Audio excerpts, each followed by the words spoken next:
मणिपुर के मुख्यमंत्री एन बीरेन सिंह ने पड़ोसी देश म्यांमार की स्थिति पर चिंता जाहिर की है। उन्होंने म्यांमार के रोहिंग्या और पड़ोसी देश की राजनीतिक अस्थिरता पर चिंता जाहिर की है। बीरेन सिंह ने कहा कि म्यांमार की अस्थिरता के कारण सैकड़ों म्यांमारी नागरिक सीमा पार कर भारत में प्रवेश करने की कोशिश कर रहे हैं। मणिपुर की ओर से 300 के करीब म्यांमारी नागरिकों को वापस भेजा गया है। उन्होंने कहा कि हाल ही में केंद्रीय गृह मंत्री अमित शाह ने मणिपुर में भारत म्यांमार सीमा के बीच 34 नई चौकी की स्थापना करने की मंजूरी दी है। उन्होंने कहा कि सीमा के पास चौकी होने से सीमा पार से होने वाली अवैध गतिविधियों को नियंत्रित करने में मदद मिलेगी। इससे ड्रग्स तस्करी और अन्य गैर कानूनी गतिविधियों में भी कमी होगी। साथ ही घुसपैठ की कोशिशों को भी नाकाम किया जा सकेगा। वहीं म्यांमार की सीमा में शरण ले रहे उग्रवादी संगठनों की गतिविधियों पर भी निगरानी रखी जा सकेगी। तो बता रहे एक अहम और बड़ी खबर, मणिपुर के मुख्यमंत्री एन बीरेन सिंह ने पड़ोसी देश म्यांमार की स्थिति पर चिंता जाहिर की है। उन्होंने म्यांमार के रोहिंग्या और पड़ोसी देश की राजनीतिक अस्थिरता पर चिंता जाहिर की है। बीरेन सिंह ने कहा है कि म्यांमार की अस्थिरता के कारण सैकड़ों म्यांमारी नागरिक सीमा पार कर भारत में प्रवेश करने की कोशिश कर रहे हैं। मणिपुर की ओर से 300 के करीब म्यांमारी नागरिकों को वापस भेजा गया है।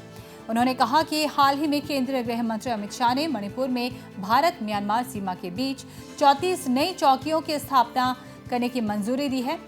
साथ ही कहा कि सीमा के पास चौकी होने से सीमा पार से होने वाली अवैध गतिविधियों को नियंत्रित करने में मदद मिलेगी। इससे ड्रग्स तस्करी और अन्य गैर कानूनी गतिविधियों पर भी लगाम लगेगी। साथ ही घुसपैठ की कोशिशों को भी नाकाम किया जा सकेगा। वहीं म्यांमार की सीमा में शरण ले रहे उग्रवादी संगठनों की गतिविधियों पर भी निगरानी रखी जा सकेगी। Effect of Myanmar situation is facing by the neighboring state. Manipur is one of the states which is badly affected by the present crisis in Myanmar. Till now we have around 300 Myanmarese national has been sent back, and some are in under the legal proceedings and observation.